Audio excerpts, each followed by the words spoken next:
Isis rencontre un groupe de brigands que Lady lui a présenté pour réaliser un enlèvement. Le chef de la bande tente de la rassurer, ils vantent leur efficacité en affirmant que leur travail est parfait, noté 10 sur 10, et que la règle est simple.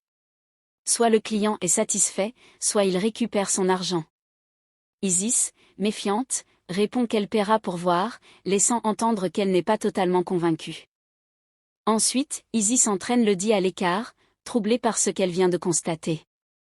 Elle s'exclame avec nervosité et demande c'est qui, ces gens ? Lady tente de garder contenance, mais Isis est persuadée que ces hommes ne sont pas capables de mener un enlèvement en plein jour.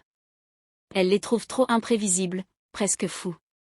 Pourtant, elle nuance ses paroles en admettant qu'ils ont malgré tout un certain talent. Elle reste donc dans l'incertitude entre méfiance et espoir que le plan fonctionne. Mercia raconte un mensonge à Mavi sur l'enfer qu'elle a traversé, évoquant son temps de captivité où elle n'avait ni nourriture, ni hygiène, et où elle a cru mourir. Mais Mavi, loin d'être compatissant, ironise sur ses souffrances. Il lui demande si elle cherche à susciter sa pitié. Puis son ton change et il l'accuse. Comment a-t-elle pu s'associer à Molina après tout ce qu'il a fait ? Comment a-t-elle pu le trahir ainsi ? Mercia tente de se justifier en expliquant qu'elle n'avait pas le choix, que Molina est un démon. Elle essaie aussi de le rassurer. Selon elle, l'heure de Molina est comptée, la police est à ses trousses et il sera arrêté sous peu. Mavi l'écoute, mais sa colère demeure, car pour lui, le mal est déjà fait. Luma se trouve en planque avec un commissaire, non loin d'un hôtel. Leur attente est tendue. Soudain, Molina apparaît et entre dans l'établissement. Luma le désigne discrètement au commissaire, confirmant que c'est bien lui. La traque devient plus concrète. Plus tard, Mercia essaie encore de se défendre auprès de son fils. Elle lui assure qu'elle ne lui ferait jamais de mal. Mais Mavi, cette fois, explose. Elle lui a fait croire pendant 10 ans qu'il avait tué son propre père. Elle l'a brisé psychologiquement, l'a fait sombrer dans la culpabilité, jusqu'à ce qu'il se considère comme un monstre.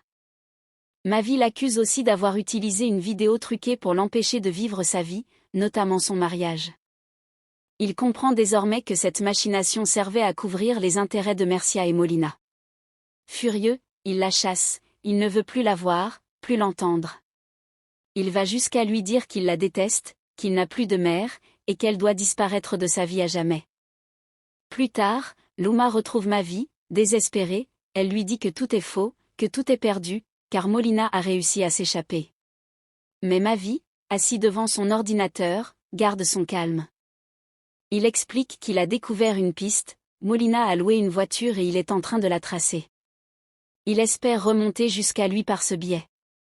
Mavi demande à Luma de regarder sur l'écran de son ordinateur et lui montre ses découvertes. Grâce à la plaque d'immatriculation de la voiture de location, il a retrouvé le dossier de l'agence. Un nom apparaît, Manuel Santiago, avec une adresse à Mella.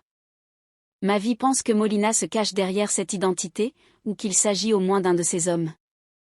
Luma, intriguée, le met en garde. Luma doute, si Mercia savait, elle aurait pu prévenir Molina. Mavi se défend, mais finit par admettre qu'il a parlé à sa mère, qu'il a laissé échapper des informations sans réfléchir.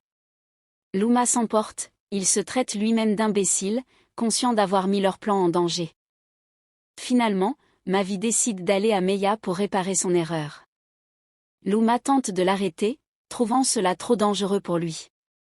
Elle exige qu'il reste en soutien pour l'avertir de tout.